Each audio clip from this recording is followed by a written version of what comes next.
य एष सुप्तेषु जागृति य एष सुप्तेषु जागृति कामं कामं कामं कामपुरुषो पुरुषो निर्विमाणः निर्विमाणः तदेव शुक्रं तद्ब्रह्मा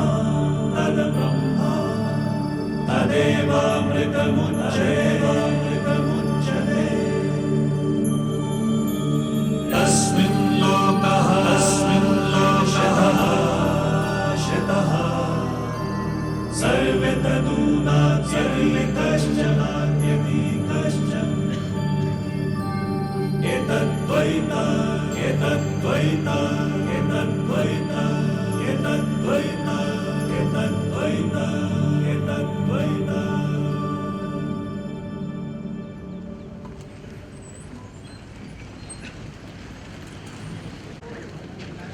Faculty of the day, Advocate and CA Sri Kapil Bhai Goyal, Vice Chairman Chintan Bhai Patel, Secretary Nirav Bhai Choksi, Treasurer Harit Dhariwal, Regional Council Member Purushottam Bhai Khandelwal and Priyam Bhai Shah, past Regional Council Member Subodh Bhai Kedia and Parag Bhai Rawal, my Managing Committee members Ganesh Bhai Nadar, Fenil Shah, friends and seniors in the profession, a very warm welcome. Friends, I am very much delighted to see such a huge response, and at the same time, I am also feeling a bit nervous. Let me accept this, because this is my first program as a chairman.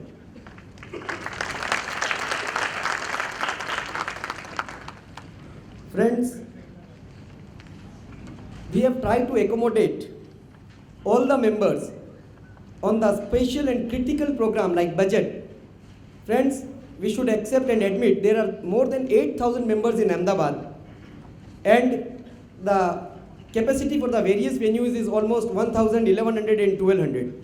So frankly speaking, for the last 3 days or 4 days, we have been just getting the phone calls like anything for the passes only. Ki the registrations have been closed, so please arrange for passes, arrange for passes. But there is a practical challenge and the problem, that is limitation of the capacity, and that's why we have arranged back-to-back 3 programs. Today is first, again on second with Girish Ahuja ji, Dr. Girish Ahuja and CA Ashok Batra, on fourth with Saurabh Soparkar sahab. So we try to accommodate maximum members, and at the same time for the students, because there were requests from the students also. So we have made live arrangement in the Shantinath Hall for the tomorrow's program, and again we'll try also on the 4th to arrange for the similar programs in the branch, so that the future of our profession, the students can also be benefited from the same. Friends, apart from this month being critical for the bank branch audits, we have also arranged for 2 programs on 12th of the March and 19th of the March, 2 full day seminars on bank branch audits. You can take maximum benefit of that also. Friends, during the election campaign, many young members were also requesting for the cricket tournament. They were saying ki bhai cricket kab hoga? So we have also decided and are planning for a day-night cricket tournament for at least 4 to 5 days in the month of April. Friends, on the educative initiative, today we had a meeting in the branch wherein a mail was sent to all the members for the post-budget memorandum. And the response was good. Many members attended the meeting today. And by we have kept the deadline of 5th March for submitting the same to the HO. And I request all the members to take active participation and at least send us your feedback on the same to the ID ahmedabad@ici.org. Apart from this, friend, I assure you that during the entire year, our entire managing committee would be there to take action on any suggestion that is received from the members for the betterment of the profession. So please feel free to reach us anytime, 24/7. You can reach us for the betterment of the branch and for the betterment of the profession.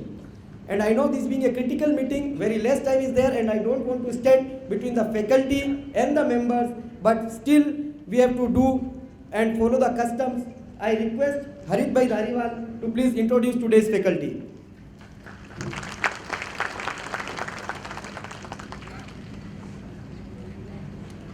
Thank you, Vikas Bhai. A very good evening to everyone. It is my pleasure to introduce today's learned speaker, CA Kapil Goyal ji. CA Kapil ji Goyal is a Bachelor of Commerce from Delhi University. He is a law graduate from Meerut University and a fellow member of ICAI. He is practicing advocate at Delhi High Court, and his expertise lies in direct tax litigation and prompt in-depth analysis of latest case laws. He is a member of Direct Tax Representation Committee in All India Federation of Direct Tax Practitioners for interaction with CBDT and Ministry of Finance. He has been awarded as the Best Speaker of Emerging Talent of Direct Taxes by NIRC for the years 2011 and 2015. He has also addressed various conferences. He is a faculty of International Taxation Certificate course, and he has represented more than 600 cases at appellate authorities, including ITAT and High Court level. With this brief introduction, I present before you today's learned speaker, CA Kapil Ji Goyal. I request CA Purushottam Ji Khandelwal to welcome the faculty with a bouquet.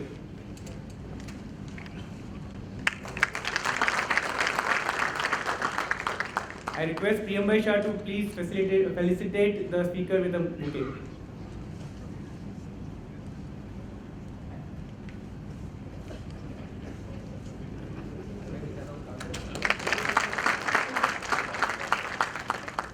I request Chintan Bhai Patel, Vice Chairman, to please welcome the faculty with a memento.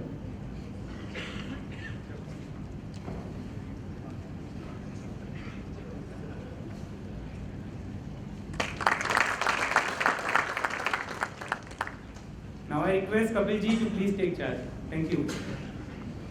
Dear professional brothers and sisters, I am really delighted to be here at this budget talk, one day after when the budget has been presented by our finance minister. I am really excited that when Mr. Kedia told me 2-3 months ago कि गोयल साहब आपको budget का talk Ahmedabad में लेना है, तो मुझे इन्होंने कहा था कि गोयल साहब you will have a very special kind of gathering to hear you. I believe his words were less. The gathering which I am looking here and the blessings or regard or affection which I am getting from that side, it is coming with such a vigor and speed that I am mesmerized. And it is really a matter of great congratulations to all of you who are present here. And I really cherish and accolade your love and affection for me also, and for the subject also, and for the academics also, sir. That is really very thumbing and that is very highly encouraging, sir. तो ये तो एक बात हुई कि मुझे अहमदाबाद में आकर बहुत खुशी हमेशा होती है, और आज भी मुझे बहुत खुशी हो रही है. मेरे दोस्त विकास भाई खंडेलवाल साहब, नियम भाई, and all the new managing committee members of this Ahmedabad branch of WIRC of ICAI. The person who invited me firstly, Mr. Kedia, my another very good friend sitting in the audience, Mr. Rawal, Parag Bhai, I really, and all those people जिसको मैं जानता हूँ नहीं कह पा रहा हूँ, सबका मेरे को बड़ा हार्दिक अभिनंदन आप सबको सर. आज की ड्यूटी थोड़ी सी कठिन है, जैसे प्रधानमंत्री साहब ने कहा था कि उनका भी एग्ज़ाम हो रहा है, मुझे ऐसा फील हो रहा है अभी कि मेरा भी एग्ज़ाम होगा कि sir I am also going under some test and I will urge upon you कि अगर मेरे से कोई त्रुटि हो जाए, मैंने अपनी तरफ से भरपूर कोशिश करी है कि मैं अपनी तरफ से आपको वो सारी चीज़ें बताऊं जो कि बहुत ज़्यादा ज़रूरी हैं और जिनका बड़ा मास इम्पैक्ट है. बट अगर मेरे से कोई त्रुटि हो जाए तो उसे आप अपनी उदारता से क्षमा करें, क्योंकि एक दिन हुआ है, I was not having sleep last night because of this that where to start and where to end. तो ये भी एक था कि आज इस बजट के ऊपर जिस पे हम चर्चा कर रहे हैं, तो उसके अंदर आज इतने सारे महत्वपूर्ण चेंजेस हैं कि जिसको मैं ये सोचता हूँ कि मैं अपने मन में भी सोच रहा था कि किस तरीके से आपको उनसे इंट्रोड्यूस कराऊं अपनी तरफ से. तो एक तरीका मेरे को नज़र आया कि मैं क्लॉज बाय क्लॉज चलूँ, बट उसमें मुझे ऐसा लगता है कि वो it can be a sort of a slightly monotonous process. Then I thought कि it will be better that we start with something which is interesting, ABC analysis की जो सबसे इंपॉर्टेंट प्रोविजन चेंजेस हैं, फिर उसके बाद B कैटेगरी, फिर उसके बाद C कैटेगरी. तो सर जो इस बार का बजट है और जो पिछली बार के बजट हैं मोदी साहब की सरकार के, उनमें डेफिनेटली कोई ना कोई विशेषता जरूर है. इस बजट से ऐसा निकल के भी आ रहा है कि that something more is sought to be done. by the government to see that we come on the path of the reforms and we come on the path where litigation is reduced. And there are certain good number of changes which are definitely targeted towards that direction. There can be no doubt about that. And definitely, as a matter of happiness, I will start with those changes which are more on positive side. पहले तो मैं सबसे पहले जो एक ऐतिहासिक change या कहिए एक ऐतिहासिक घोषणा जो बजट स्पीच में हुई और जिसको फॉलो किया गया एक इंस्ट्रक्शन के द्वारा sir. Last day finance minister announced in the budget speech sir कि जो केसेस हमारे असेसिंग ऑफिसर की जो असेसमेंट होती है और जो डिमांड क्रिएट होती है, एक सदियों पुराना लीगेसी इशू चलता आ रहा है. लीगेसी इशू आजकल एक टर्म कॉइन हुई है, लीगेसी इशू, कि कभी भी स्टे ऑफ डिमांड नहीं मिलता है. तो जो मुझे बड़ी कैप्टिवेटिंग और अट्रैक्टिव चीज लगी, जिसका बड़ा जबरदस्त प्रैक्टिकल इंप्लीकेशंस होने वाला है हर एक टाइप की टैक्स पेयर की लाइफ में, कि जहां उन्होंने कह दिया कि साहब अगर असेसिंग ऑफिसर एक आपकी असेसमेंट करता है और आपकी अपील कमिश्नर अपील के पास पेंडिंग है और आप एक स्टे पिटीशन लगाते हैं, तो एक 1914 नंबर इंस्ट्रक्शन थी जो 10-15 साल पुरानी इंस्ट्रक्शन है, उस इंस्ट्रक्शन को पार्शली मॉडिफाई कर दिया गया है और नई इंस्ट्रक्शन भी आ गई है सर. और उसमें लिख दिया गया है कि अगर आप 15% पैसा एओ जो है आपको अगर स्टे ऑफ डिमांड आपका करता है, वो आपसे ये इंसिस्ट नहीं कर सकता कि जैसे वो जनरली कोई कहता है 50% जमा कराइए, कोई कहता है 75% जमा कराइए, कोई कहता है हमें कुछ नहीं पता 100% ले आइए. तो उन्होंने कहा कि ऐसा लमसम क्राइटेरिया हाइप आप सब कुछ कहिए कि सारा का सारा पैसा ऐसी जमा करा दे और उसकी अपील भी डिसाइड नहीं हुई, इट इज हार्श. तो सो दे हैव कॉइंड दैट कि 15% को लेकर वो आपको स्टे ऑफ डिमांड दे देंगे. उसमें उन्होंने एक सब्जेक्ट रखा है कि अगर असेसिंग ऑफिसर को लगता है कि अगर 15% स्टे ऑफ डिमांड नहीं देना है, ज्यादा पैसा लेना है, तो उसको ये देखना पड़ेगा कि क्या कोई केसेस ऐसे आए हुए हैं हाई कोर्ट से, सुप्रीम कोर्ट से, जो असेसी के खिलाफ है, अगर उसे 15% से ज्यादा पैसा चाहिए, और अगर 15% से कम पैसा असेसी चाहता है कि भाई मैं 15% भी नहीं दे सकता, और असेसिंग ऑफिसर के सामने असेसी जाकर स्टे में कहता है कि साहब मेरे पास 15% देने के लिए भी नहीं है, तो असेसिंग ऑफिसर की ड्यूटी होगी कि वो खुद 15% से कम नहीं करेगा, वो कमिश्नर को रेफर कर देगा उस केस को, और कमिश्नर इस बात को देखेगा कि 15% से कम पैसा लिया जाना चाहिए या नहीं लिया जाना चाहिए. तो एक जो बेंचमार्क दे दिया कि 15% ऑफ द डिमांड, जैसे एक्साइज में समवट सॉर्ट ऑफ एक्साइज, कि आज हमारे यहाँ अगर हम 15% पैसा का प्री डिपॉजिट करा देंगे तो मेरे को मेरी अपील और मेरे को डिमांड के लिए प्रेशर नहीं आएगा सर. और उसमें लिख दिया कि अगर आपका स्टे रिजेक्ट होता है एओ के द्वारा, तो आप प्रिंसिपल कमिश्नर जो होगा, पहले हम एडिशनल कमिश्नर के पास जाते थे, फिर प्रिंसिपल कमिश्नर के पास जाते थे. इस इंस्ट्रक्शन में लिख दिया कि अगर आपका एओ आपका स्टे नहीं मानता है, तो आप उसको रिव्यू कराने के लिए जो रिव्यू अथॉरिटी होगी that will B commissioner of income tax sir. It's a landmark change sir in my tenure with the ITAT and high court. मुझे दो चीजें बड़ी इंपॉर्टेंट लगती थी कि जिनके ऊपर मैं हमेशा बजट स्पीच स्टार्ट भी वहीं से करता था, कि साहब accountability and stay of demand. Stay of demand का निपटारा इसमें कर दिया उन्होंने कि बहुत हद तक 15% वाला इंस्ट्रक्शन देकर. जो अकाउंटेबिलिटी वाली बात है उसको 3-4 महीने पहले already ministry of finance instruction number 17/2015, it's आप नोट कर लें, it's a landmark instruction sir. हमें हमेशा ये लगता था कि साहब असेसिंग ऑफिसर की भी कोई ऐसा युग आएगा जब असेसिंग ऑफिसर की भी जवाबदेही तय होगी कि उसने ऐसा क्यों किया, और या वो जवाबदेही से मुक्त है कि नहीं साहब असेसी को तो आप पेनलाइज भी कर सकते हैं, प्रोसिक्यूट भी कर सकते हैं, बट असेसिंग ऑफिसर क्या किसी भी चीज से अछूता है. तो there is an instruction which has been given by this present government, instruction number 17 of 2015. It has already come in force, where it is propounded, my dear learned friends, that a committee at every principal chief commissioner level will be formed consisting of 3 principal CITs which will be very higher officers. And if a taxpayer has any kind of grievance that there is a high-pitched assessment being made by any assessing authority, he can go to complaint to the local committee of 3 CITs and they will decide objectively and unbiased manner कि साहब उस assessing officer ने सही में high-pitched assessment करी है या न्यायोचित assessment करी है. और अगर उन्होंने ये पाया कि असेसिंग ऑफिसर ने अपनी जिम्मेदारी का पालन सही रूप से नहीं किया, तो वो ये उचित कार्रवाई भी बताएंगे कि उस असेसिंग ऑफिसर के खिलाफ उचित कार्रवाई क्या हो. तो वो दोनों काम जो बड़े इंपॉर्टेंट थे कि एक इंस्ट्रक्शन नंबर 17 of 2015 और ये स्टे ऑफ डिमांड सर. तो मुझे लगता है कि डेफिनेट, इसीलिए मैंने कहा कि जो पाथ रिफॉर्म्स का है, सरकार उसी की तरफ चल रही है और ये बहुत इंपॉर्टेंट दोनों हिस्टोरिकल चीजें हैं सर। और इतनी स्पीड कि जब उन्होंने कल अनाउंस कर दिया तो वो इंस्ट्रक्शन भी साथ के साथ ही आ गया। और देखिए कितना वेल टाइम्ड है स्टे ऑफ डिमांड का इंस्ट्रक्शन, आप अभी असेसमेंट करा रहे हैं 31 मार्च टाइम बारिंग डेट है असेसमेंट की, और उनमें लाखों करोड़ों की डिमांड है, हर एक जगह क्रिएट होती ही है हर एक साल, जहां हाई पिच असेसमेंट्स कोई नया चीज तो है नहीं। तो ये this stay of demand instruction will go a long way to give relief to various innocent tax payers. Now इस फाइनेंस बिल 2016 के अंदर बहुत सारे चेंजेस ऐसे हैं जो कि फाइनेंस बिल के अंदर है, इनकम टैक्स एक्ट में नहीं है सर। क्या चेंजेस हैं वो?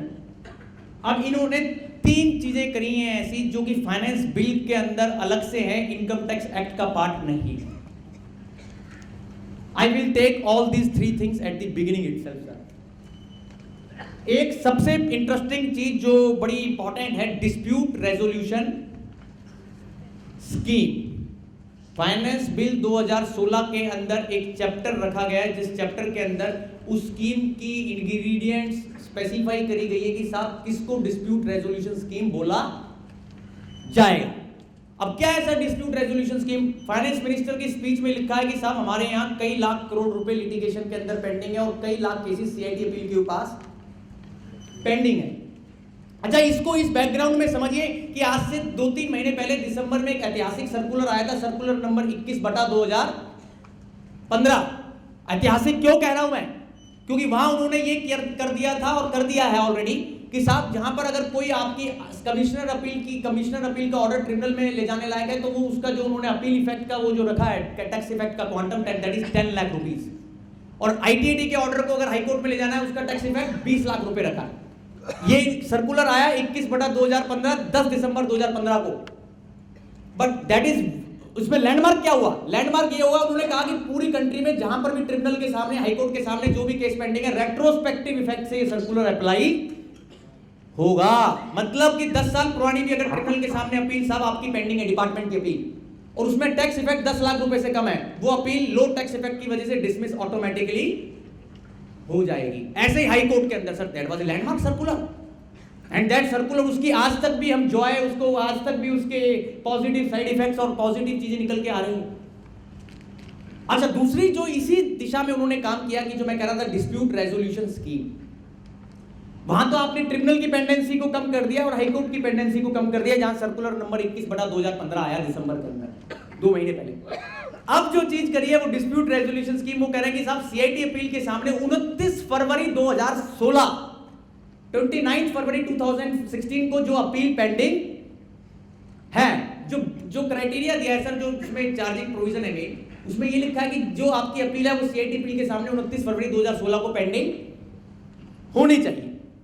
तो उसमें 2 बातें लिख दी उन्होंने सर कि अगर आपका डिस्प्यूटेड टैक्स का अमाउंट 10 लाख रुपए से कम का है और डिस्प्यूटेड टैक्स का अमाउंट 10 लाख रुपए से ज्यादा का, तो अगर 10 लाख रुपए से कम का डिस्प्यूटेड टैक्स का अमाउंट है तो आपको पेनल्टी नहीं देनी, टैक्स दीजिए, ब्याज दीजिए, अपील अपने आप विड्रॉ हो जाएगी, बाकी पेनल्टी प्रोसिक्यूशन खत्म। दोबारा रिपीट कर देता हूं, डिस्प्यूटेड टैक्स का अमाउंट 10 लाख रुपए से कम है, जहां उन्होंने उसको टैक्स एरियर का नाम दिया है, the word used is tax arrear, and there they have said कि if the appeal is pending on 29th February 2016 before the commissioner appeal pending होनी चाहिए। अपील पेंडिंग को अगर मैं विश्लेषण करूं अपने एनालिसिस से, तो आपने एक फॉर्म 35 फाइल कर दिया और आपकी अपील दाखिल हो गई है, मेरे को जो समझ में आई बात, उसमें कहीं किसी ने मन में आएगा कि गोयल साहब वो अपील डिले के साथ फाइल हुई है, नहीं हुई है। मेरा मानना यह है कि जो अपील सीआईटी अपील के पास वैलिड अपील 2016 को फाइल है और पेंडिंग है 29 फरवरी को, जो डिसीजन हो गया वो अपील पेंडिंग नहीं मानी जाएगी। जो अपील पेंडिंग 29 फरवरी 2016 को पेंडिंग होनी चाहिए, पेंडिंग का मतलब फाइल, वैलिडली फाइल, और उसका डिसीजन नहीं हुआ होना चाहिए। तो वहां उन्होंने 2 क्राइटेरिया कर दिए कि एक तो 10 लाख रुपए से कम का डिस्प्यूटेड टैक्स और एक 10 लाख रुपए से ज्यादा।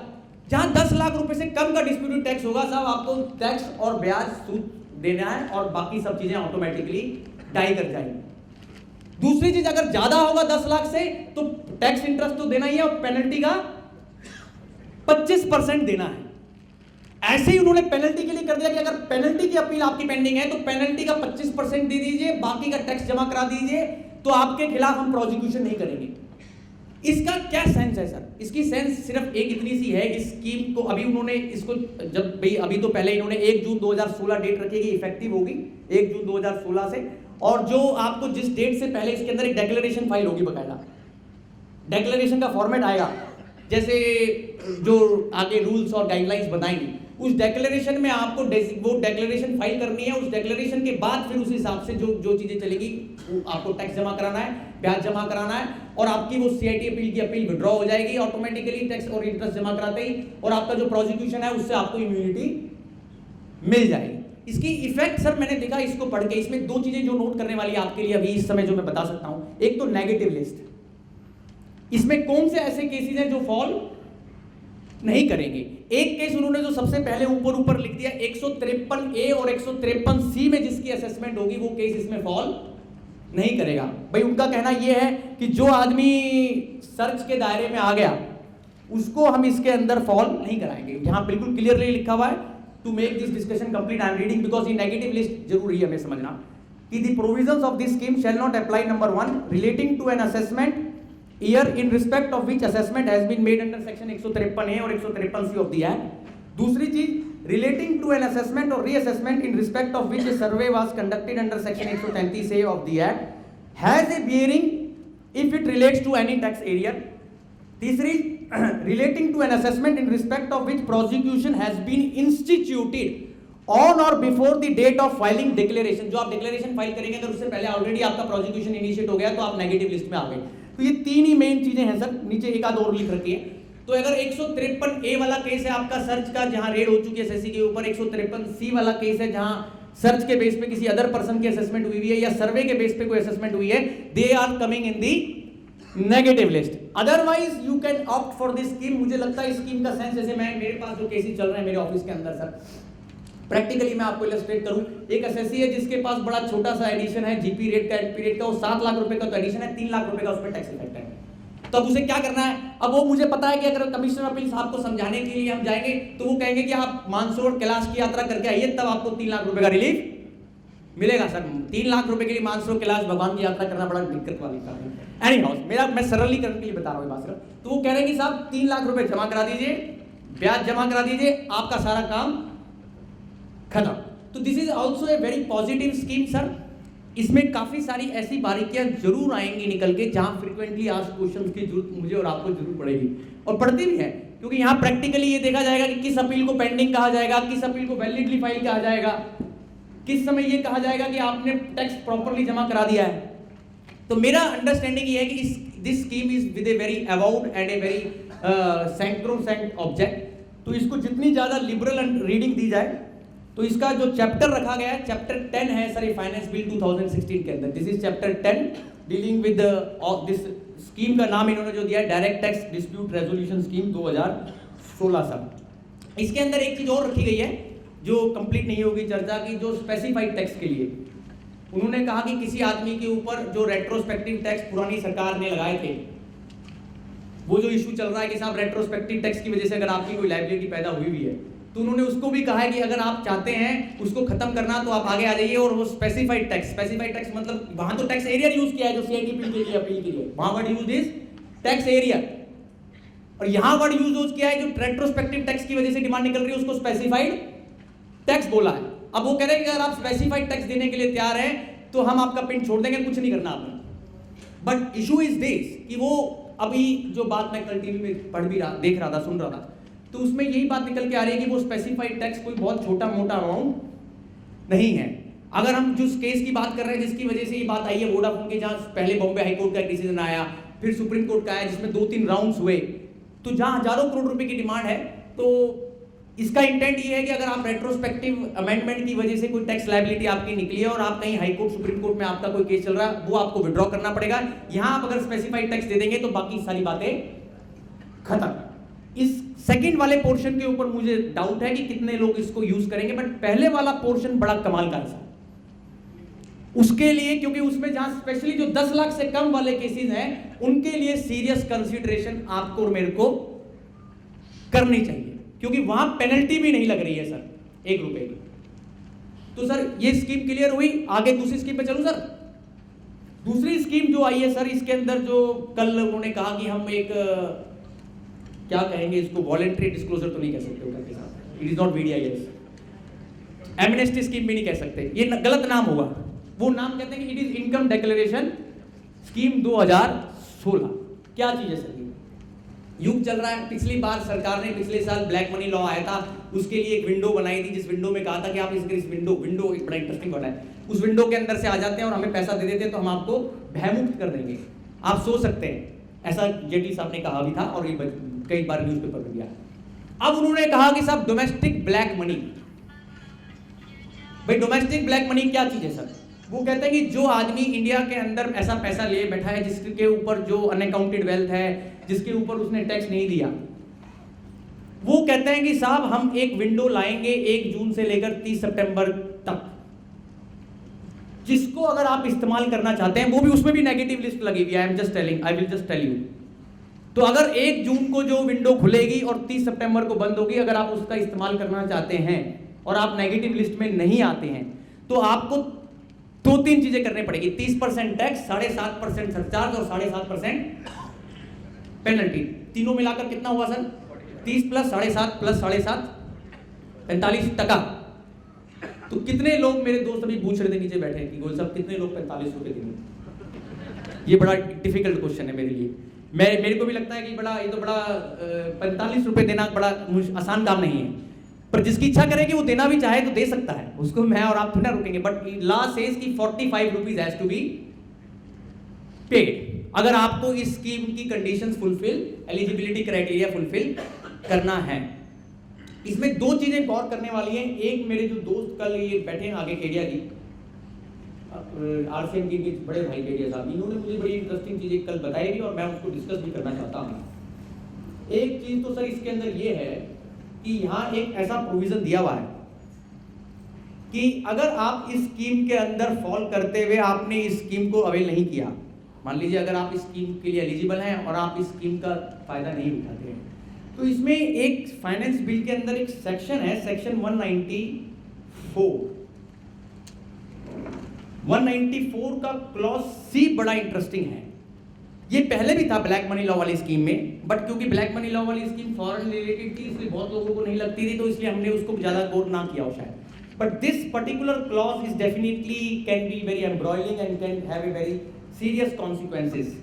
इसमें क्या लिखा है sir? For the facility of everybody, for the removal of doubts it is hereby declared that where any income has accrued, arisen or any asset has been acquired out of such income prior to the commencement of this scheme and no declaration in respect of such scheme is made under this scheme, such income shall be deemed to have accrued, वो आपकी मान ली जाएगी, आपकी है।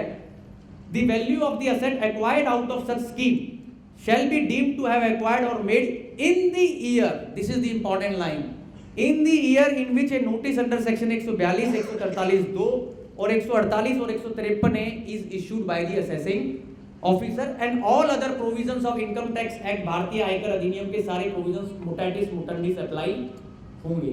क्या मतलब हुआ इसका?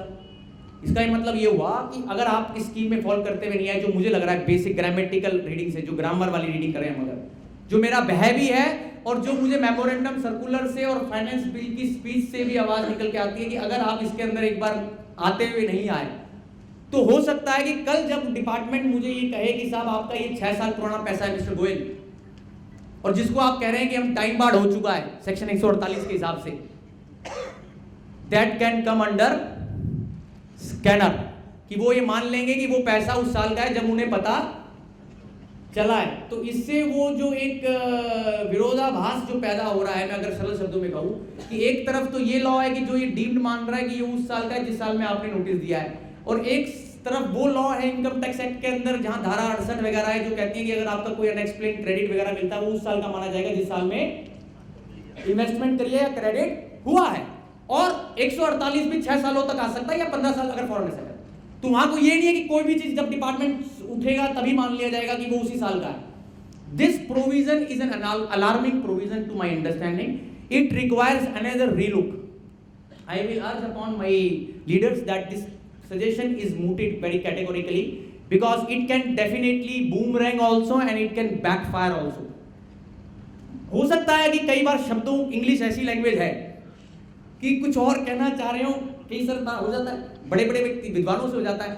तो मैं कह रहा हूँ कि चाहे मेरा डर गलत भी हो, पर ये बात बड़ी सरल और स्पष्ट शब्दों में समझना जरूरी है कि आप चाहते क्या है कि साहब हम टैक्स दे दें। तो ये ऐसा नहीं होना चाहिए कि ये एक हेजमोनिक माइंडसेट एक वर्ड है, कि एक डिक्टेटोरियल माइंडसेट, कि हमने जिसको मान लिया वो अनडिस्क्लोज इनकम हो गया और जो आप नहीं मानेंगे तो आपको सूली पे लटका दिया जाएगा। This attitude can not gel. I am not in the favour of tax evasion और tax avoidance, let me be very clear, but at the same time I am the serious disciple of the rule of law.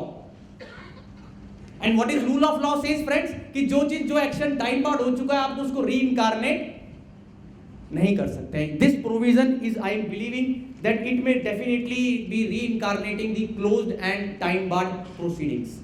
मेरा अपना sense ये कहता है कि अभी तो ये स्कीम का विंडो खोलेंगे, इसमें भी 100-200 फ्रीक्वेंटली आस्क्ड क्वेश्चंस आएंगे, बट अभी आज की चर्चा के लिए ये बात समझना जरूरी है कि क्या इस स्कीम में जाने के बाद क्या होगा। भाई आप स्कीम में गए, ये कहते हैं कि साहब हमारे इस बजट स्पीच में जेटली साहब ने भी लिखा कि अगर आप हमारे को कोई ऐसी जानकारी देंगे जो ये डिक्लेरेशन देंगे जिसके अंदर आप अनडिस्क्लोज मनी को डिक्लेयर करेंगे, इनकम को, तो हम उसको गुप्त रखेंगे, उसका मिसयूज नहीं करेंगे, उसको स्क्रूटनी नहीं करेंगे। मुझे इस पे बहुत बड़ा क्वेश्चन मार्क है sir. I am seriously doubtful कि what will be the fate of all those declaration which I will be bonafidely file with the income tax department and how they will utilise it. And this assurance is very good कि ठीक है साहब हम इसको scrutinise नहीं करेंगे, but अगर इसका मिसयूज और अब्यूज हुआ तो what will be the protection to the tax payer, that is not known today. Definitely ये एक विंडो है, उनका पर्पस ये है कि जो हमारे यहाँ एमास ब्लैक मनी है उस पर टैक्स सरकार को मिले। तो उसमें 3-4 क्वेश्चन है। 45% टैक्स, डिक्लेरेशन फाइल होगी जिसको वो उसको कैसे लेगा, तीसरी चीज उसको लेने के बाद उसकी वेल लिफ्ट करेगा नहीं करेगा, चौथी बात जो इसमें बड़ी इंटरेस्टिंग है, जो इसमें फिर इन्होंने नेगेटिव क्राइटेरिया इतना लंबा चौड़ा डाल दिया, वो जिसमें लिखा है कि list shall not, this scheme will not apply to the following cases. अब उसमें क्या क्या केसेस है सर, जहां पर आपको 143(2) का नोटिस आ चुका है, where 143 subsection 2 notice has already been issued to your SSC, that will be out of 142, 143(2), 153A, 153C, जहां जो नोटिस आपको आ चुका उस पर्टिकुलर ईयर का, उसकी डिक्लेरेशन आप फाइल नहीं कर पाएंगे। तो मैं आपको वो बता रहा हूं इसमें जो नेगेटिव लिस्ट दी है। First is where a notice under section 142, 143(2), 148, 153A, 153C has been issued in respect of such assessment year and the proceeding is pending before the assessing officer, और where a search has been, फिर दूसरा आ गया कि जहां सर्वे और search आपके पास हो गया है और आपको नोटिस आने वाला है और नोटिस इशू करने का टाइम लिमिट एक्सपायर नहीं हुआ। पहला वाला तो वो केस होगा जहां नोटिस आ चुका है और प्रोसीडिंग्स पेंडिंग है, उसमें 153A भी आ गया, 153C भी आ गया, 148 भी आ गया और 143(2) भी आ गया। दूसरे में आ गया कि जहां आपके पास आपके एसएससी के ऊपर उस प्रीवियस ईयर के लिए सर्च कंडक्ट हो चुकी है धारा 132 में, या सर्वे कंडक्ट हो चुका है धारा 133A के अंदर, और आपको नोटिस उस ईयर का ड्यू है और वो टाइम एक्सपायर नहीं हुआ है। और तीसरी चीज उन्होंने लिख दी कि आगे और भी बहुत सारी चीजें कि जहां आपके खिलाफ कोई ऐसी जानकारी बाहर के विदेश से आ गई कि साहब जो डबल टैक्सेशन अवॉइडेंस एग्रीमेंट में कि आप टैक्स इवेडर हैं, तो ये नेगेटिव लिस्ट तो डेफिनेटली एक बॉटलनेक है ही, क्योंकि बहुत सारे केसेस जो इसके अंदर जाने वाले होंगे या जाने की इच्छा करेंगे, ये बॉटलनेक उसमें भी थी जो ब्लैक मनी लॉ वाली स्कीम आई थी सर। इन्होंने पता नहीं क्यों किस मतलब से, क्योंकि इसका अल्टीमेट अगर आपको 45% कोई आदमी टैक्स देगा और जिसके ऊपर ये सब चीजें हो रही होंगी उसको तो आपने भारी कर दिया। अब बचा कौन, शेष, जिसको भाग कहते हैं, माइनस करके जो बचा, उसके लिए क्या इंसेंटिव होगा आपको 45% टैक्स दे जबरदस्ती, और वो भी एक अनसर्टेनिटी के युग में कि मेरे साथ पता नहीं कल को कुछ भी हो जाएगा। This scheme definitely sir requires another relook again. मेरे हिसाब से एक तो ये 45%, अगर मैं आपको बोलूं बड़ी विवेकता से, ह्यूमिलिटी से, कि 45% टैक्स कोई लेजिटिमेट टैक्स नहीं है। पहले वाले में 60% था ब्लैक मनी में, जो मुझे याद आ रहा है, इसमें उन्होंने 45% रखा, बट 45% भी प्रैग्मेटिक अपेरेंटली नहीं लगता है, जिससे लोगों को ये उत्साह पैदा हो कि वो आए और ये टैक्स दे। बट फिर भी अगर आपको जैसे बहुत जगह मेरे को लगा कि इसका यूज कहाँ होगा, मैंने अपने दिमाग से सोचा कि बहुत सारे केसेस ऐसे हैं जहां जो सेटलमेंट कमीशन में जाने की सोच ही रहा है, तो सेटलमेंट कमीशन का एक बाईपास रूट 45% टैक्स देकर निकल सकता है। बहुत सारे लोग ऐसे होंगे जो सेटलमेंट कमीशन के लिए जाने के लिए अभी सोच रहे होंगे, बट उसके लिए आपको वो नेगेटिव क्राइटेरिया एप्लीकेबल नहीं होना चाहिए, सर्च सर्वे वाला केस नहीं होना चाहिए सर। तो एक तो हुई सर इनकम डिक्लेरेशन स्कीम और एक दूसरी हुई डिस्प्यूट रेजोल्यूशन स्कीम। ये दोनों डेफिनेटली एक न्यू चीज है। इनकम डिक्लेरेशन स्कीम में मुझे थोड़े डाउट्स हैं, but dispute resolution scheme is definitely an hit according to my perspective. Third thing which has come in the budget which is very interesting, जो बाहर है फाइनेंस बिल से, इसमें इनकम टैक्स एक्ट से एक लेवे डाला गया है सर, इक्वलाइजेशन लीवे। नए नए नाम है, इक्वलाइजेशन लीवे। ये क्या चीज है इक्वलाइजेशन? चैप्टर 8 डाला गया है फाइनेंस बिल 2016 में। इसमें आप जो डिजिटल इंडिया का ई कॉमर्स का युग देख रहे हैं, हम लोग बहुत सारी पेमेंट्स ऐसी करते हैं इंडिया से उन लोगों को जिनसे हमें ई कॉमर्स रिलेटेड सर्विसेज मिलती हैं सर। इस चैप्टर की एक विशेषता है सर, इसमें जो चार्जिंग सेक्शन है that is section 162, section 162 finance bill का है। क्योंकि ये एक्ट का भाग तो बनेगा नहीं, ये तो फाइनेंस बिल अगर एक्ट बन जाएगा तो उसी में चलेगी ये स्कीम। ये पूरा का पूरा इसमें लिख रखा है कि स्कीम में आपको किसको टैक्स लेना है, कलेक्ट करना है, किसको जमा कराना है, किस फॉर्म में रिटर्न भरनी है, अगर नहीं करेगा तो पेनल्टी कैसे ली जाएगी, एक्सेट्रा एक्सेट्रा, सब कुछ चैप्टर 8 में है। इनकम टैक्स एक्ट के कुछ प्रोविजंस ऐसे हैं जिनको एडॉप्ट किया गया है। तो क्या है equalisation levy sir? Equalisation levy के अंदर सबसे इंपॉर्टेंट चीज जो नोट करने वाली है सब लोगों के लिए, it is applicable to specified services. Specified service क्या है? Means online advertisement, any provision for digital advertising space और एनी अदर फैसिलिटी और service for the purpose of online advertisement and includes any other services as may be notified by the central government in this behalf. ये क्या है? ये वो चीजें हैं जहां बाहर के व्यक्ति इंडिया के किसी व्यक्ति को ई कॉमर्स के जरिए कुछ सर्विसेज दे रहे हैं और आप उस पे आज की तारीख में देखें, इस स्कीम को छोड़ दें, भूल जाइए क्या हो रहा है। जब धारा 195 लगती है, जब आप किसी नॉन रेजिडेंट को पेमेंट करते हैं तो आप ये देखते हैं कि नॉन रेजिडेंट की इनकम इंडिया में चार्जेबल टू टैक्स है या नहीं। तो वो उसके बड़े कॉम्प्लिकेटेड क्वेश्चंस आए। उन्होंने देखा कि साहब जो आज की तारीख में धंधा करने का ई कॉमर्स का जरिया बन गया है, उसके अंदर अगर हम वो ट्रेडिशनल और ऑर्थोडॉक्स नियम लगाएंगे कि बिजनेस कनेक्शन किसको कहते हैं और परमानेंट एस्टेब्लिशमेंट किसको कहते हैं, तो हो सकता है वो अपोजिट ना हो पाए आज के युग में, परिप्रेक्ष्य में, कि साहब अगर जो मैंने ऑनलाइन एडवर्टाइजमेंट की सर्विसेज ली है, अगर मैं उस पे बिजनेस कनेक्शन का नियम लगाऊंगा और परमानेंट एस्टेब्लिशमेंट का, तो हो सकता है कहीं जाकर वो नियम फेल हो जाए। तो उन्होंने कहा कि नहीं साहब, कुछ तो टैक्स उनसे लेना बनता है जो आदमी इंडिया के आदमी को ऑनलाइन एडवर्टाइजमेंट रिलेटेड सर्विसेज दे रहा है। इस चैप्टर का एक कमेंसमेंट डेट लिखी जाएगी। अभी उन्होंने कमेंसमेंट डेट नहीं लिखी है सर। जब से ये चैप्टर 8 कमेंस होगा जिसमें स्पेसिफाइड सर्विस है, तो ये एप्लीकेबल किस पे हो रहा है? बिजनेस टू बिजनेस सर्विसेज के ऊपर। बिजनेस B2B ट्रांजैक्शंस नोट कर सकते हैं आप। जो आदमी इंडिया में कोई बिजनेस कर रहा है और बिजनेस करते वक्त बाहर के नॉन रेजिडेंट से कोई ऐसी सर्विसेज ले रहा है जो स्पेसिफाइड सर्विस की परिभाषा को फुलफिल करती है, जिसमें ऑनलाइन एडवर्टाइजमेंट आ रही है, तो उसको क्या करना है सर? 6% की दर से जो कंसीडरेशन इंडिया का आदमी बाहर के आदमी को पे करेगा, उसमें 6% डिडक्ट करके उसको 94% भेजेगा और वो 6% फाइनल टैक्स माना जाएगा उस आदमी का जो नॉन रेजिडेंट ने आपको सर्विसेज ऑनलाइन दी है। इसका क्या इंप्लीकेशन हुआ? एक, ये तो बिजनेस टू बिजनेस ट्रांजैक्शंस पे लागू है। जो आदमी इंडिया में है और बिजनेस के दौरान बाहर के व्यक्ति से ले रहा है, जैसे याहू से, गूगल से, might be they will fall under the specified services, जो गूगल वगैरह से, याहू वगैरह से सर्विसेज इंडिया के लोग ले रहे हैं।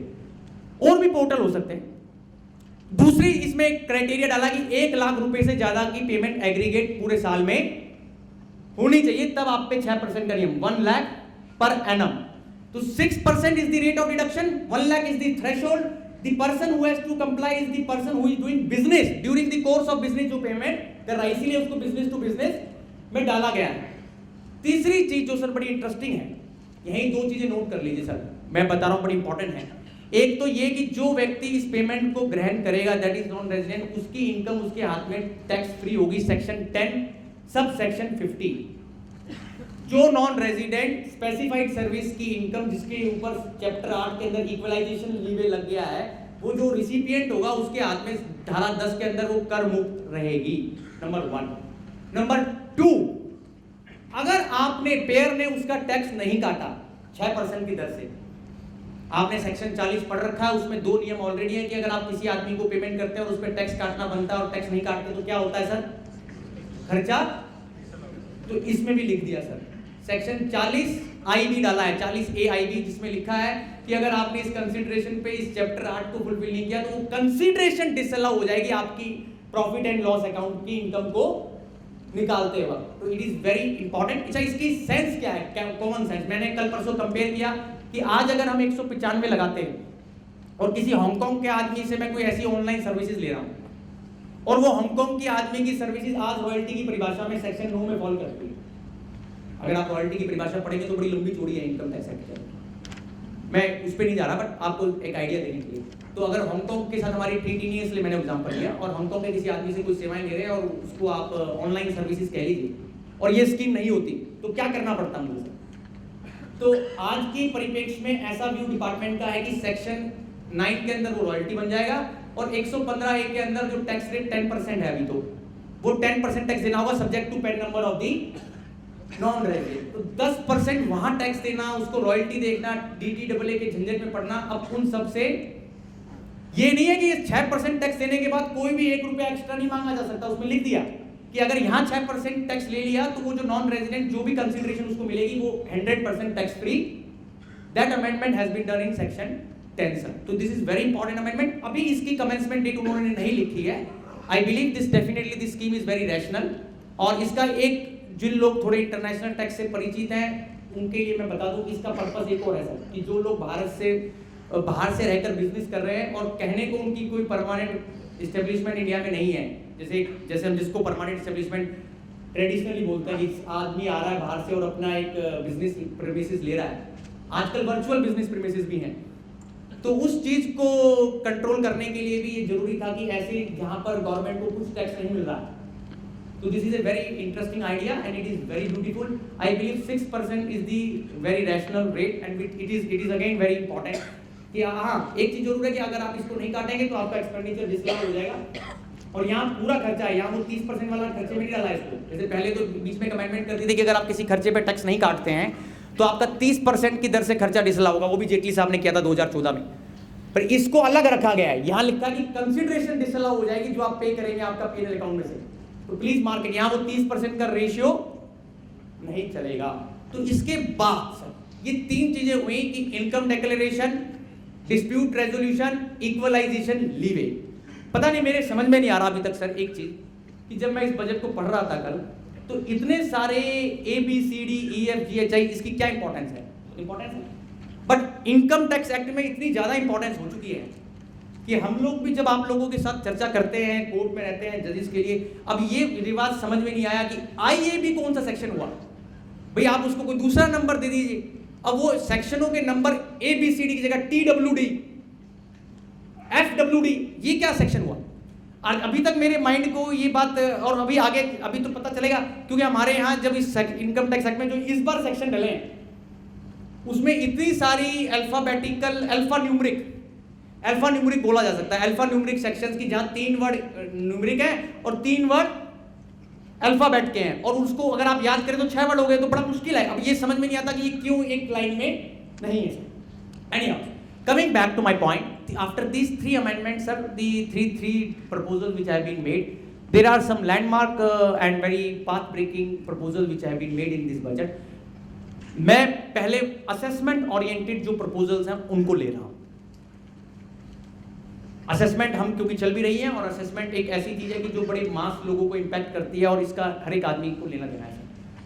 असेसमेंट में 3-4 ऐसे चेंजेस हैं जिनका बड़ा महत्वपूर्ण इंपैक्ट रहेगा। एक मैं जहां से चालू कर रहा हूं सर, 124 सेक्शन 124 में क्या संशोधन है? सेक्शन 124 डील करता है, ये कहता है कि अगर आपको कोई असेसिंग ऑफिसर से नोटिस आता है जिसके पास आपके केस की जुडिक्शन नहीं है, आप 30 दिनों में जो नोटिस आए ये ऑब्जेक्शन लेंगे कि वो असेसिंग ऑफिसर आपका निर्धारित असेसिंग ऑफिसर नहीं है। वहां जो नोटिस लिखे हुए अभी आज की तारीख में 143(2) और 148 तो लिखे हुए हैं, पर 153A और 153C नहीं लिखे हुए। उन्होंने लिख दिया कि अगर आपको कोई 153A और 153C का नोटिस आता है और वो नॉन जुडिक्शनल ऑफिसर से आता है तो आपको 30 दिनों में वो ऑब्जेक्शन लेना जरूरी है। और अगर वो ऑब्जेक्शन आप 30 दिनों में नहीं लेंगे सेक्शन 124 में, तो उसको आप अपील में जाकर नहीं ले सकते। That is one change, first change in the assessment in section 124 which deals with the jurisdiction of the assessing officer. Next change is in the friends is 131 capital C, एक सेक्शन है जिसमें inquiry की power दी गई थी।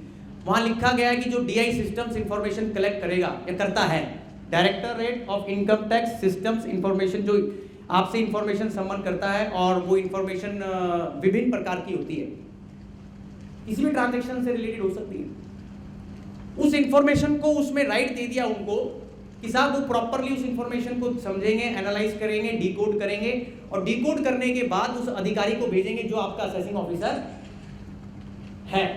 वो officer क्या करेगा, एक संशोधन पैरेलली कर दिया, आप नोट कर ले, सेक्शन 147 के अंदर जो एक्सप्लेनेशन है उसमें एक नई चीज डाली है कि जो इंफॉर्मेशन एओ के पास आएगी 131C से प्रोसेस होकर, वो अपना माइंड लगाकर ये देखेगा कि इस इंफॉर्मेशन के अंदर असेसी की इनकम एस्केपिंग असेसमेंट है या नहीं है। अगर इनकम एस्केपिंग असेसमेंट होगी तो उस इंफॉर्मेशन के ऊपर डीम्ड इनकम एस्केपिंग की कैटेगरी में उसको डाल दिया है।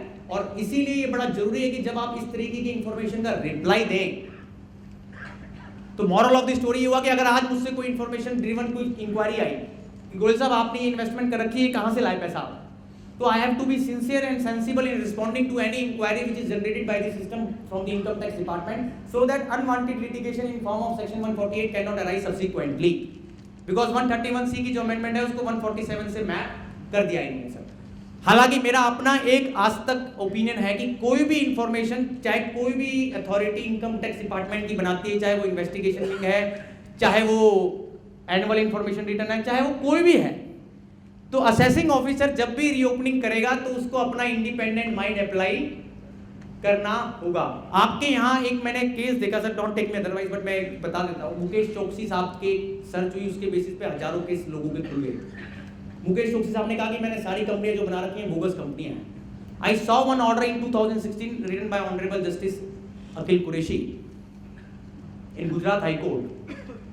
The name of the case is Pankaj and co limited. This is a very important decision sir. Pankaj and co limited 6 जनवरी 2016 का फैसला है गुजरात हाई कोर्ट का। Justice Akhil Qureshi is the author of this decision, his lordship, where they have said that this kind of information which has come through Mukesh Choksi, again whether it is tangible material in enough and sufficient and good enough to trigger a reopening action in the hand of all the persons जिन्होंने उनके साथ या उनकी किसी company के साथ transaction करी है।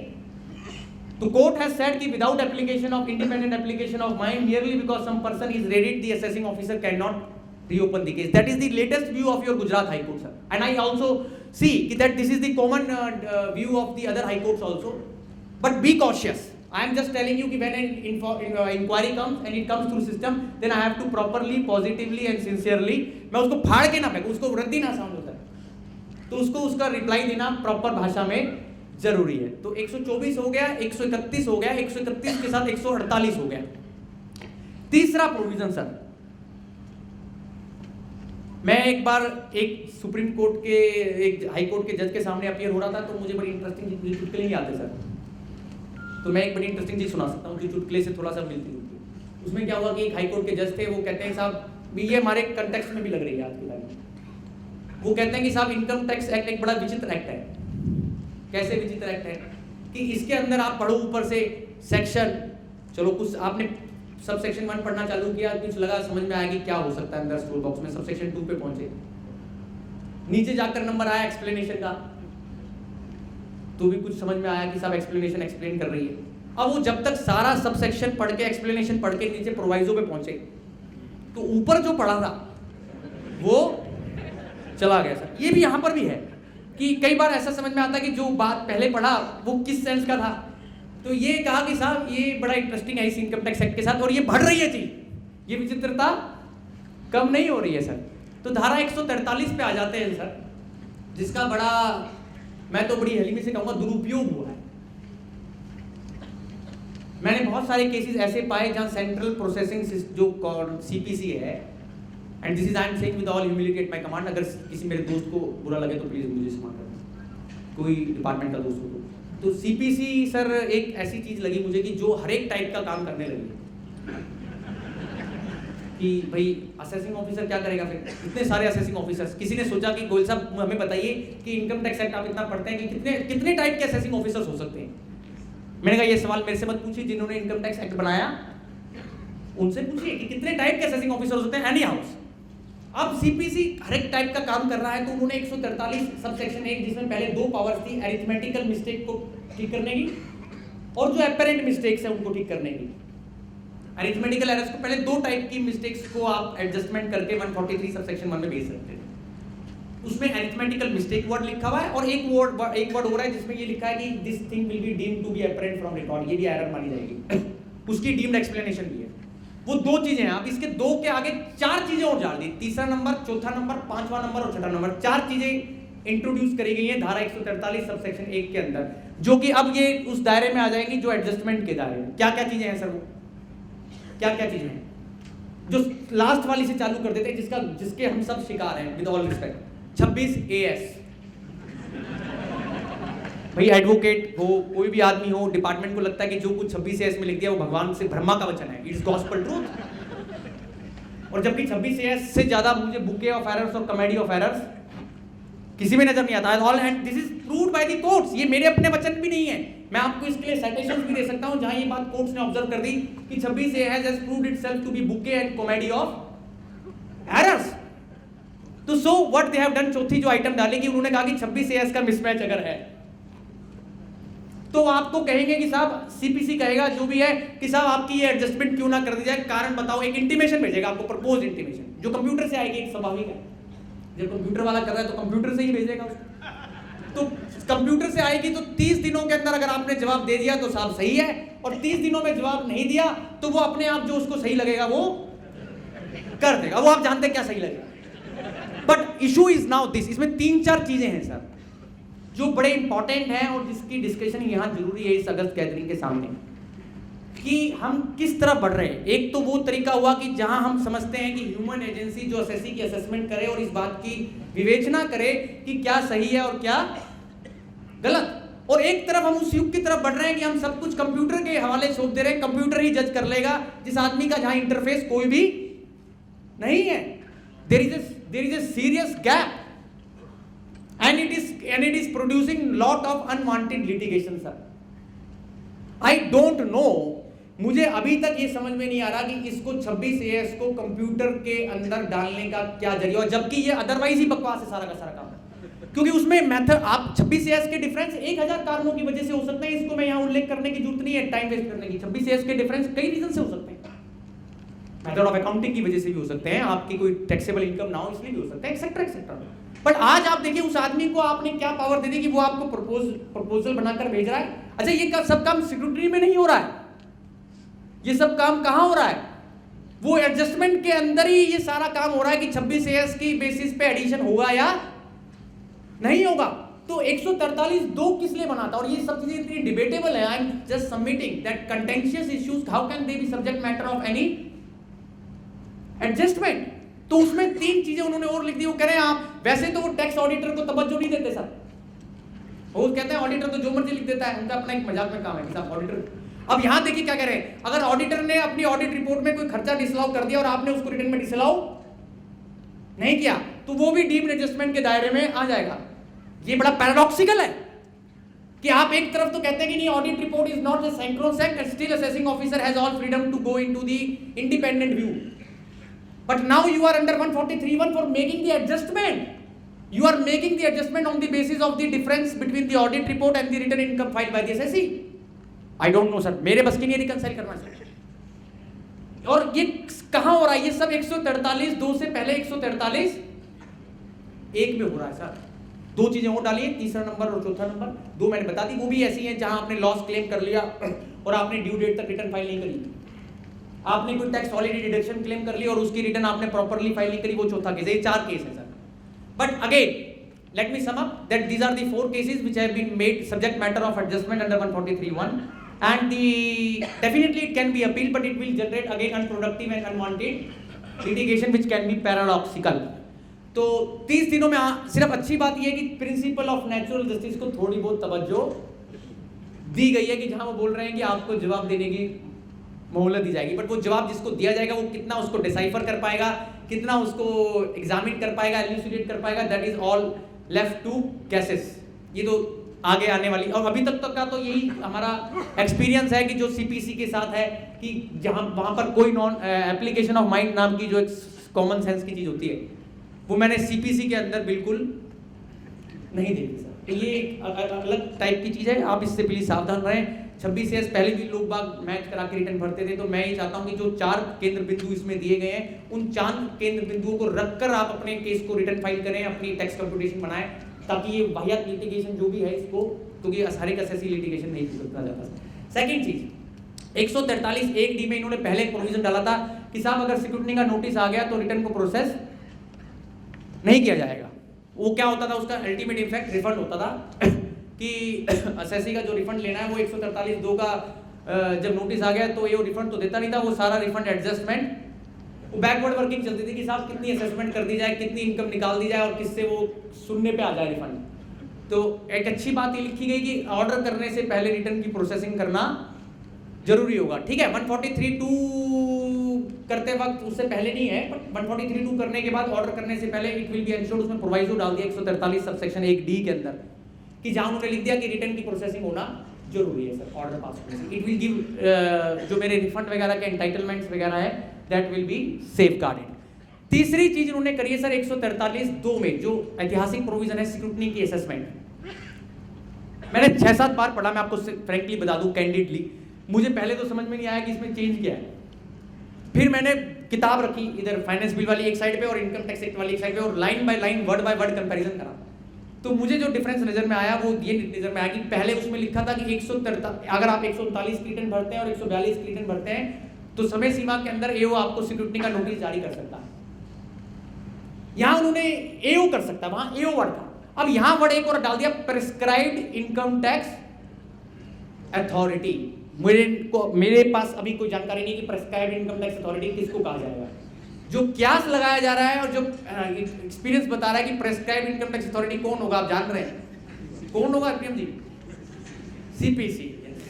तो बी वेयर सर, ये बड़ा interesting. Again my humble submission is, देखिए हम कोई क्रिटिक नहीं है, बट एक बात जरूर है कि जब हम एक ऐसा युग चाहते हैं कि जहां असेसी को अनवांटेड लिटिगेशन ना फेस करनी पड़े, जब असेसिंग ऑफिसर को भी कई बार आप इंटरफेस करके वो बात कन्वे नहीं कर पाते, काउंसिल नहीं कर पाते, तो मुझे अभी तक इस बात को समझ में नहीं आ रहा कि वो प्रेस्क्राइब्ड इनकम टैक्स अथॉरिटी कैसे समझ पाएगी।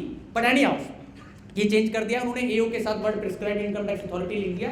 तो उसका पर्पस ये कि एओ से सिक्योरिटी का नोटिस जरूरी नहीं है, क्योंकि हमारे यहाँ दिल्ली हाईकोर्ट ने कुछ ऑर्डर्स ऐसे नोटिस जब सीपीसी से आए सर, इसका एक मैं आपको बैकग्राउंड भी दे सकता हूँ।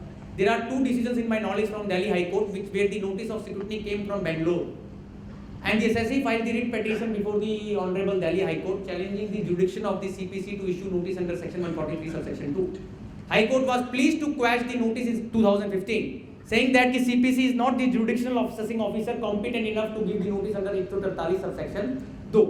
तो it might be like that कि मुझे एक सीआईटी ने कहा कि गुल साहब इस तरीके के हजारों नोटिस सीपीसी से आए हैं, उनको प्रोटेक्ट करने के लिए। अब ये अमेंडमेंट प्रोस्पेक्टिव, ये तो हमें पता है कि उन्होंने लिखकर आश्वासन दिया है मोदी साहब ने और जेटली साहब ने कि कोई भी संशोधन रेट्रोस्पेक्टिव नहीं होगा सर। तो इस आशा से कि इसका ये रेट्रोस्पेक्टिव इस्तेमाल नहीं होगा, ये प्रोस्पेक्टिव अमेंडमेंट है, 1 जून 2016 से इफेक्ट लेगी।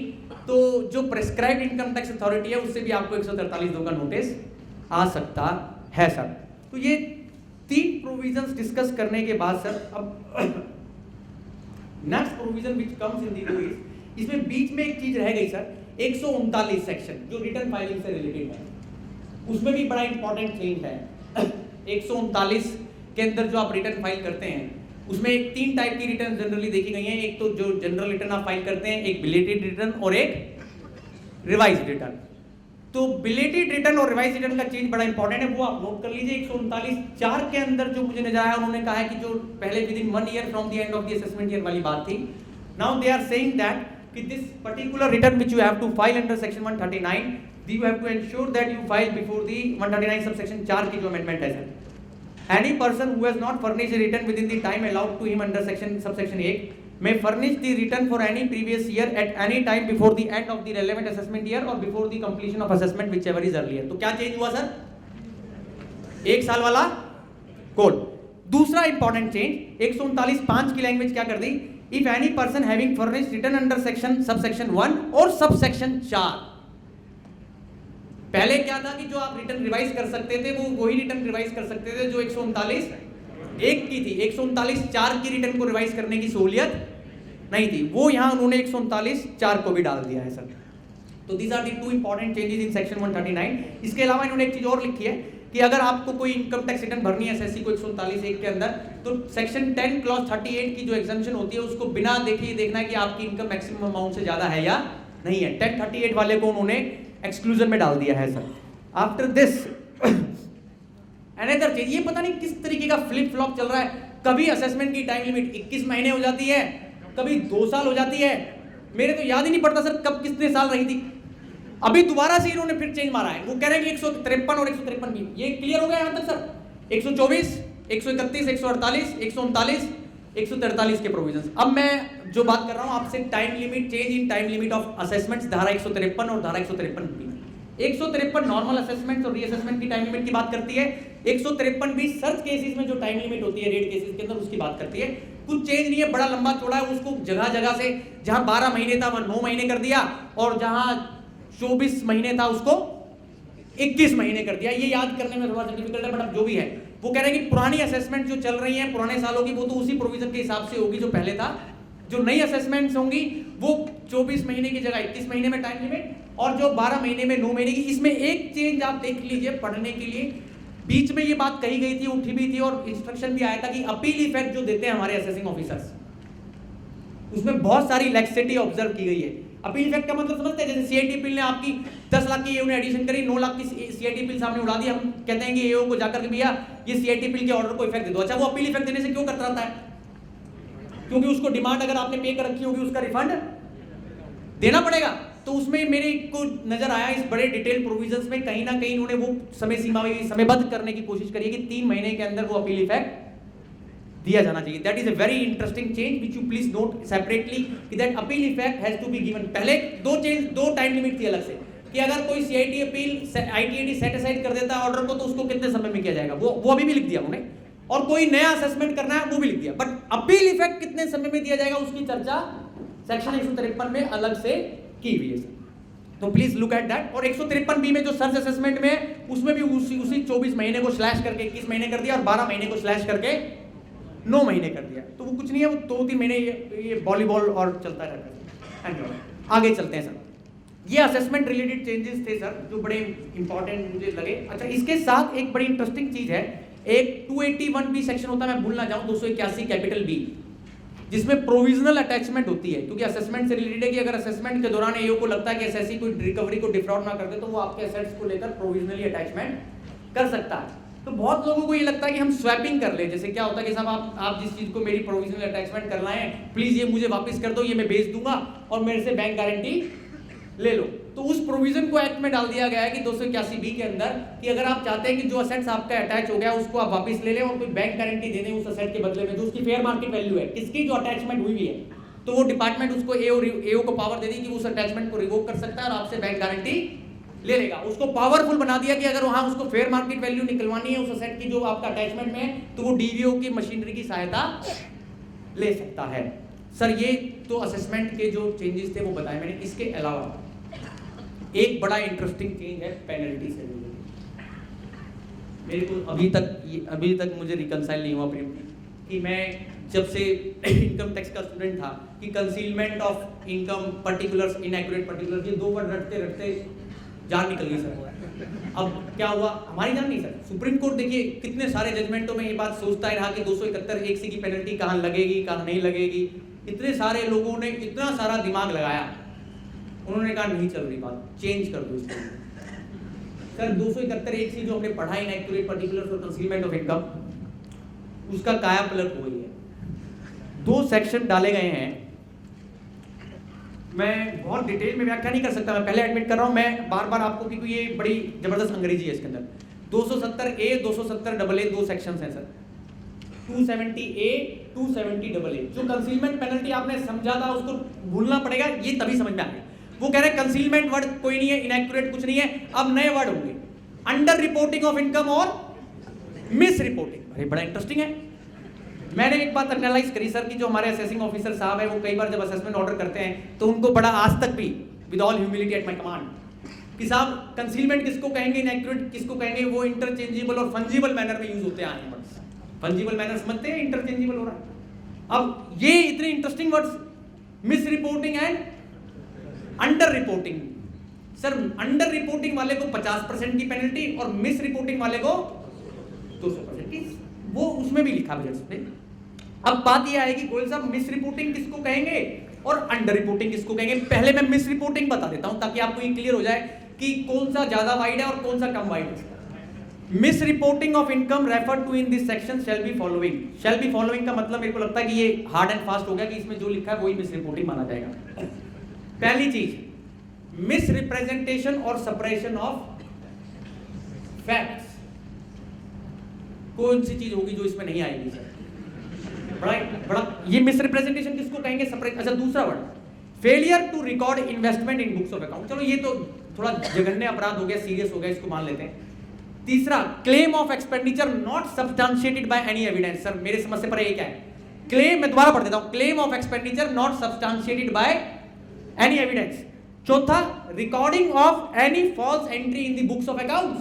अब किसको फॉल्स वर्ड बड़ा?